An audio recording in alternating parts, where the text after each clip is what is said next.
Why Americans wealthy are quietly choosing Antigua. In the first 3 months of 2026, nearly 1 in 3 people applying for a second citizenship through the world's largest advisory firm were American, not Russian, not Chinese, American. And a growing number of them are choosing to build their second life right here in Antigua. I'm Nadia Dyson, and I work with families relocating to Antigua, founders, fund principals, family offices, and in the last 18 months, something has shifted. They're not buying villas because they want a holiday home. They're building a plan B. Now, before we go any further, let me say something clearly, because the headlines get this wrong. We don't sell passports. We offer the opportunity for citizenship. That's not semantics. It's the entire difference between the transaction and a relationship. And it's why Antigua attracts the caliber of family it does. The Forbes story. Forbes ran a piece this week with a headline that says it all. Rich Americans are collecting citizenships in uncertain times. The numbers behind this is extraordinary.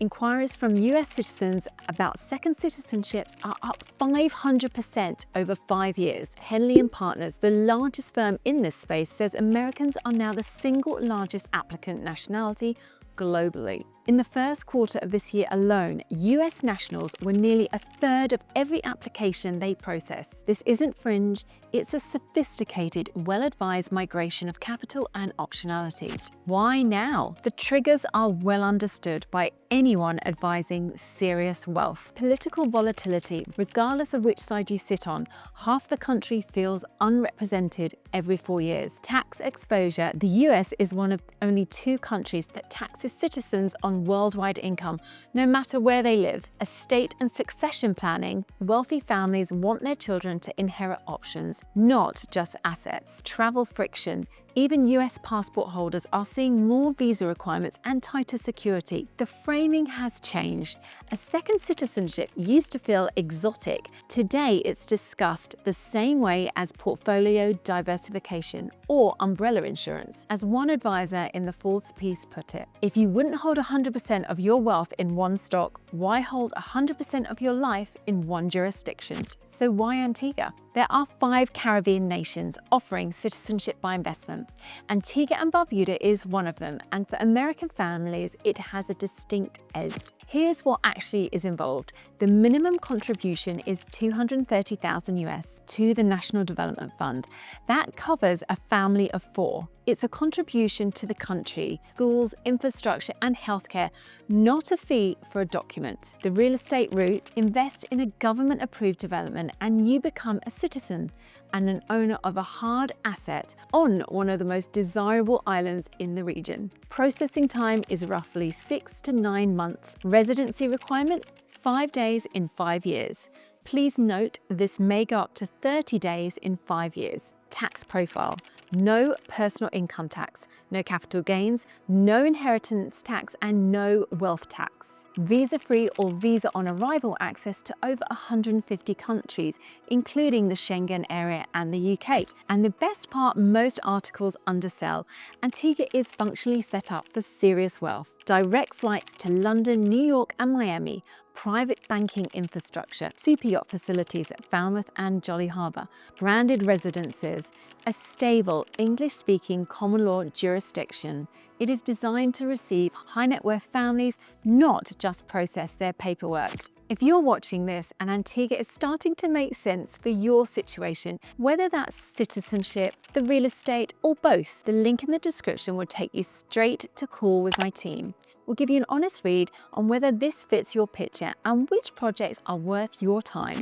What this actually looks like. Let me show you what this actually looks like on the ground, because approved real estate is an abstract phrase until you see what's behind it. These are the projects I put in front of my clients today. The Oasis collection, a lifestyle-led development with full CIP approval, designed for buyers who want a turnkey Caribbean base without the operational headache. Nikki Beach Residences, a globally recognized brand, beachfront, and exactly the kind of asset that holds its value because the name does the marketing for you. The Gardens, a more private residential proposition for families who want community and discretion rather than the resort energy. Sugar Ridge, established, beautiful positioned condos with a track record, appealing to buyers who want proven rental performance alongside citizenship. And there are others, branded residences, boutique developments, and a small number of off-market opportunities I don't put on a public page. The point isn't the list.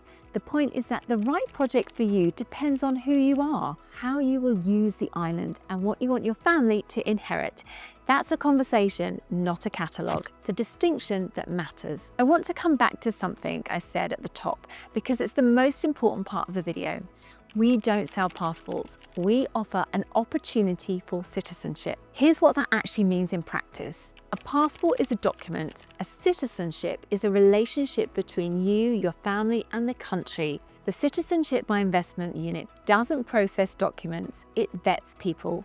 There's KYC, AML, background checks, a virtual interview, and a real possibility of rejection. That's why Antigua's program is internationally credible. So if you're looking for a frictionless way to buy something, this isn't it. If you're looking for a jurisdiction that will welcome your family, protect what you've built, and give your children a future with options, that's the conversation we're actually having.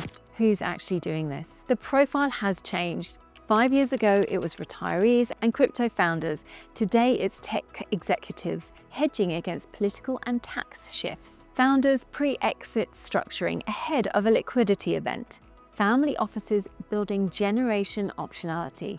Remote working professionals who realize they can live anywhere and they want the lifestyle to match. What they share is a desire for quiet, not headlines, a credible, low-friction, English-speaking jurisdiction where their family can land, settle, and live well without renouncing anything they already have. What the articles don't tell you. A few honest notes, because most content on this topic is written by people who don't live next to families buying in. 1. Not every approved development is equal. 2.